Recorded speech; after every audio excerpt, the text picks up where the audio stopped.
Well, staggeringly enough, in the UK, 5.5 million people suffer from what are known as migraines, depends which way that you actually pronounce the word. I call it migraine.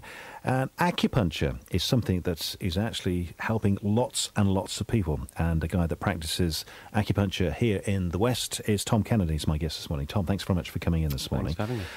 Well, first let's talk about migraines then, or migraines. What is it? I don't think ever suffered from it. So lots of people say, oh, I've got to go home, I've got a migraine, whatever, and I'm thinking, what is that? Is it just a headache? What is it?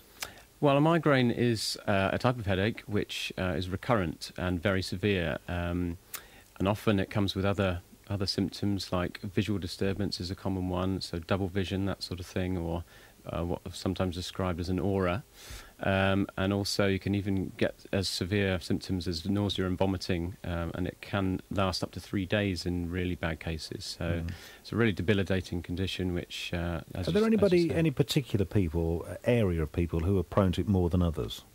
Well, I mean, from my perspective as a traditional acupuncturist, one of the things we look closely at are emotional factors. Right. And certainly people who are under a lot of stress seem to suffer from migraines more often, and that's something that acupuncture, or traditional acupuncture at least, takes into account. So whenever we see a patient, we take into account their whole life story, as it were. So if they're under work stress or relationship stress or whatever it might be, we take that into account and treat accordingly.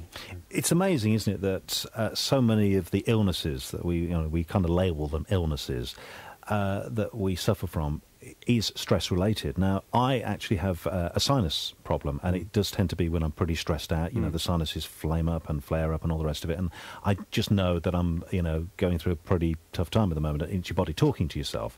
And I'm somebody that was introduced to reflexology a number of years ago, and it was kind of, reflexology, what's that? Somebody massaging your feet, how can that help you? But I found that to be a really great way to actually combat, and when I'm getting stressed out, I know I have to go and have some reflexology.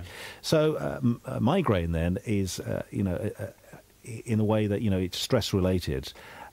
So are the pills that you can have to take away? Oh, that's sorry. So you can take a pill to kind of help you with it. I know it's not the way you practice it, but generally that's what people would do, is it? Right. If you go to a Western doctor, that's generally what would happen. Yeah. Right. It's encouraging as a practicing acupuncturist to see good quality studies coming out that sort of verify what we do on a daily basis. And earlier this year there was a very big study published in the British Medical Journal, which actually showed that acupuncture is as good as, if not better than, Western drugs, with minus the side effects. So it's great to see that coming out. Well, let's talk about acupuncture then. What is it? As far as I'm concerned, it's all about little needles, and that's as much as I know. So what is it? Well, I know it doesn't make great radio, but I brought some needles in to show you in case you hadn't seen them before. You can, no, I haven't actually. Them. They're very, very fine. The ones that you're seeing there are roughly 0.2 of a millimetre in width. So they're very fine indeed. So it looks a bit like a bit of a cocktail stick, really. That sort of length. And they vary in width and length depending on which part of the body's being treated, but they're all very fine. You will feel something as the needle's inserted and manipulated, but it tends to be described as a kind of dull, achy sensation rather than the pain. Right. And most people find it more than tolerable. So somebody who goes to the dentist, for argument's sake, who doesn't like the injection there, would they suffer with that? It's very different. I mean, if someone has a phobia of needles, then perhaps acupuncture is not for them. But apart from that, most people's vision of a needle is the hypodermic needle that they'd have blood taken with. Right. It's nothing like that. It's not hollow for a start. It's solid. It's much finer.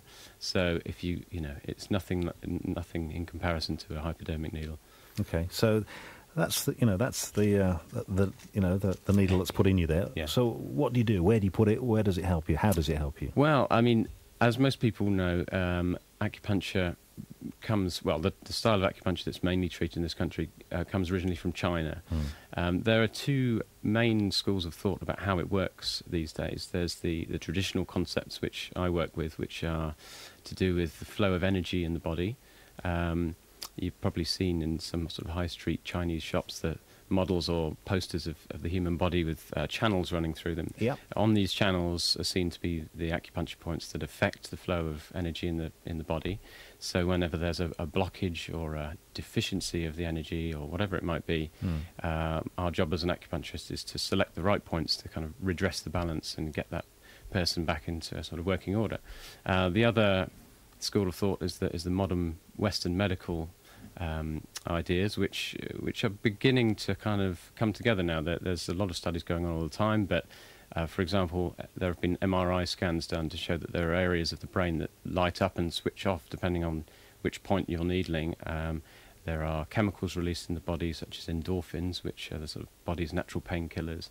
So there is work going on that shows what's going on a kind of medical basis. But as I say, the concepts that we use as traditional acupuncturists are based on sort of 2,000-year-old ideas of energy flow and balance in the body. So it's relieving pressure points as well, then, really? That's right. Yeah. There's acupressure, which is a kind of branch of acupuncture, which is a type of massage, but they use the same points on the body, which have been found over many, many years to kind of have the biggest effect on relieving symptoms and redressing the balance. If somebody was a migraine sufferer, then where would you be working on their body putting these needles? Well, it depends, and look, with any condition, it comes down to an individual diagnosis. So, 3 people who suffer from what would be labelled as a migraine might well have different treatment entirely when it comes to acupuncture. So it would depend on taking their case history, asking them a lot of questions, and also feeling or palpating the body for tight spots to relieve any tension and to kind of, as I say, get them back into balance. Is this a quick fix? Is it like, I'll come and see you once and that's it, you're cured forever, or is it an ongoing thing? Very rarely. Occasionally there are sort of miracle treatments that do happen when 1 or 2 treatments seem to result in a long-lasting change. But generally speaking, people have to come for a few sessions, and what we do is continually monitor their progress, and often what will happen, they'll come for, say, 4 treatments to start with, and then we'll see how they're doing, maybe have 2 or 3 weeks off, see if the improvements are maintained, and judge it on an ongoing basis like that. Now, this isn't available on the NHS, so how much is it? Well, is it available on the NHS? Occasionally it is. There are some doctors that practice acupuncture, there are some physiotherapists that practice it, so a certain style of Western acupuncture can be available on the NHS. Very rarely the traditional style. Hopefully that will change as there's more and more studies come out to show that things are working. Well, let's face it, we all want to be cured, don't we? And if that's a great way of doing it, well, why not put it on the NHS? Yeah, exactly. Well, hopefully that will happen, but at the moment it's not really the case. I run with a couple of colleagues, Tom and Charlotte Bryden-Smith, a low-cost acupuncture clinic in Bristol. bigroomacupuncture.co.uk is where you can find out about that. And the way we keep the cost down is to have an open plan setting almost, with screens dividing the tables, so we can effectively treat more people in the given space of time. Right. So therefore keep the price down for them. Okay. It's not for everyone, and there are plenty of high-quality acupuncturists around who treat on a one-to-one basis that may suit people better, but for a lot of people it's a good option, those that can't afford it otherwise. So if it's a price that's kind of driving you, this is something that's it's something well worth looking at. Exactly. Really interesting stuff. How did you get into it initially? Were you somebody that had been treated with acupuncture? Yeah, that is how I got into it. I was, funnily enough, I used to work at the BBC in London myself. Oh, really?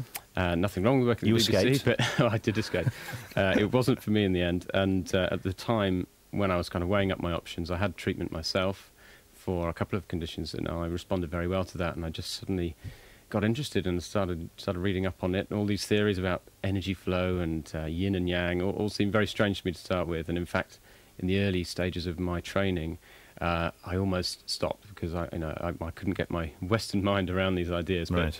But gradually they make more sense, and as I put them into practice, certainly the more and more I see people getting better, as a result of these theories, the more it makes sense to me, and the more. Well, I have to say, for somebody who, I didn't really understand reflexology, and it's helped me, and I swear by it now. So don't poo-poo anything until you actually try it, as far as I'm concerned. Exactly. So great stuff. Tom, just give us that website address again. The website is bigroomacupuncture, all one word, .co.uk. And my own website is tomtheacupuncturist.co.uk, and you can see a couple of videos on there, including me treating my 2-month-old daughter. So if she can take it, then everyone else should be able to too. I'm going to hand these needles back to you. Okay, you can have those and use them on somebody else. Tom, thanks very much for joining us today. Okay, thanks. Great to get an insight there on acupuncture. And if you want to find out a properly qualified acupuncturist, if you go to acupuncture.org.uk, you'll get all the details there. Don't forget, I'm on holiday next week. Phil